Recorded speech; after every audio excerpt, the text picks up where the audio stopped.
Don't be dead right. Mr. Smith may have been right. That's for the jury to decide. But the important fact is that he almost died. The growing trend toward urbanization with its resulting concentration of population in cars is making the pedestrian more vulnerable to accidents. With more traffic congestion, more people and more cars, the pedestrian must be doubly careful. The pedestrian's rights and duties must be clearly understood and obeyed. Too many adults are prone to think of the pedestrian safety rules as applying only to children.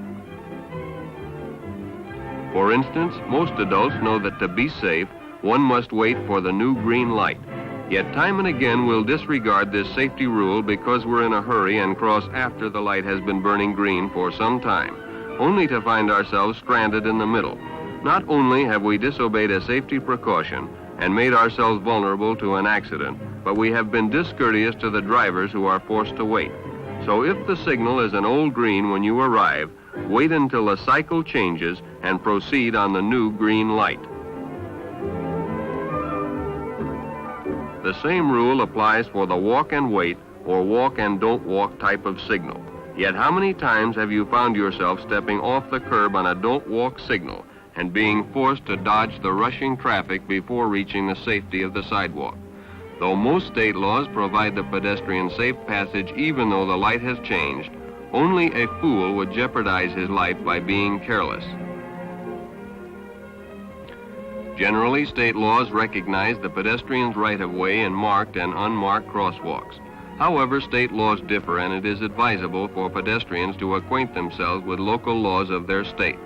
From a practical standpoint, even though you may have the right-of-way, the safest thing is to always use good judgment. After looking in all directions to make sure there is no immediate danger from the oncoming traffic, the pedestrian should proceed across the intersection using the crosswalk. When a vehicle is stopped for a pedestrian in a crosswalk, it can be assumed that other vehicles will also stop. But unless the pedestrian takes the precaution of looking in the direction of the oncoming traffic when abreast of the stopped car, he may be dead right.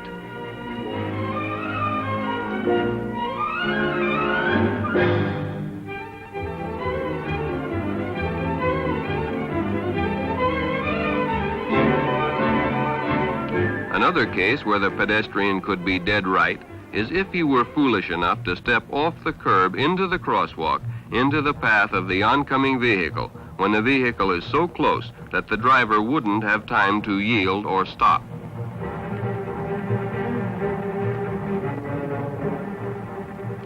Pedestrians must yield the right-of-way to vehicles when crossing at a place where there is no intersection.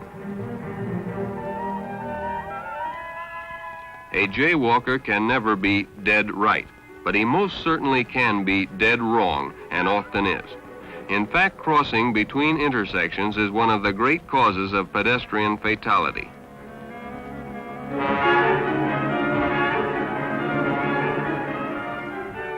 In rural areas where there are no sidewalks, the pedestrian should walk on the left side of the road, facing traffic, staying as far off the road as possible.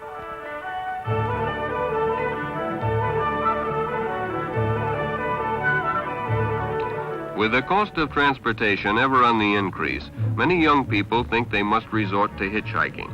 Unfortunately, hitchhiking is undependable and can be dangerous, and in some states is against the law. One never knows if your benefactor is a safe driver and if his car is in good mechanical condition. In case of an accident, you may find you are not covered by insurance. From the driver's standpoint, picking up a passenger is undesirable too. If an accident occurs, the driver is responsible and may find he has a lawsuit on his hands. Many safety devices have been developed for pedestrian safety. The pedestrian overpass is one such device. It should be noted that the overpass is constructed only in places of extreme danger. Therefore, it is our duty as adults to use this device for our own safety and for the example we can set for children. Pedestrian attitude is an important safety factor. Too many adults dismiss pedestrian safety rules, thereby endangering themselves and the drivers. One such offender is the person who is so engrossed in what he is doing or so preoccupied with other thoughts that he completely disregards signal lights, crosswalks, and other safety devices.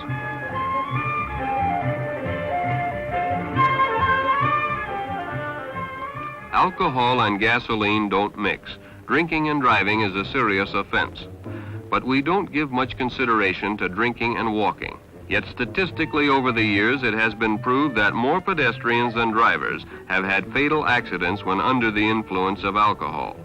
The pedestrian who has been drinking is subject to the same problems as the driver. His inhibitory mechanism has been dulled. He has more assurance and less self-control. His judgment of speed and distance are impaired, and he takes chances he wouldn't ordinarily take. Unfortunately, he has no steel enclosure such as the driver to protect him. In case of an accident, his body takes the full impact of a collision, and he is often fatally injured. Walking at night can be doubly dangerous. To be on the safe side, pedestrians should wear or carry white and be bright for night. Many pedestrians do not drive and have never driven. They are unaware of the limitations of car and driver. They are not trained to judge speed and distance and are usually unaware of the minimum stopping distances of vehicles at given speeds. They are therefore more vulnerable to accidents than pedestrians who do drive.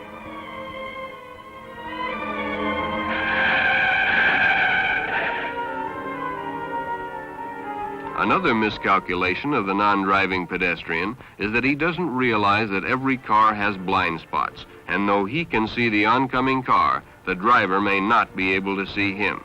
If you can't see the eyes of the driver, you may be sure he can't see you. Statistically, 9 out of 10 pedestrians killed were non-drivers. This behooves every non-driving pedestrian to allow his calculations a large margin of safety when applying them to oncoming traffic. Nobody in their right mind plays Russian roulette, yet pedestrians play a game that is just as dangerous every time they dart out between two cars. This practice is suicidal because the pedestrian is often in front of the oncoming car before the driver has a chance to react to the danger. Unless the pedestrians are unusually agile, they will find they may be dead wrong.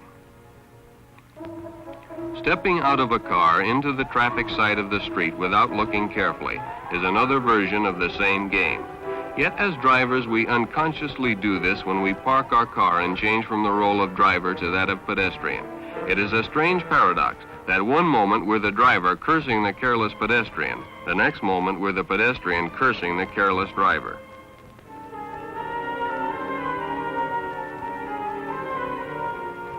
No matter which side of the wheel we're on, we are prone to stand up for our rights, or what we feel are our rights, rather than being courteous and safe. We often put ourselves in the position of the boy who stood in the middle of the railroad tracks to stop the oncoming train, trusting to the skill of the engineer and the brakes of the locomotive. Such was the case with Mr. Smith. He was right, but he almost died.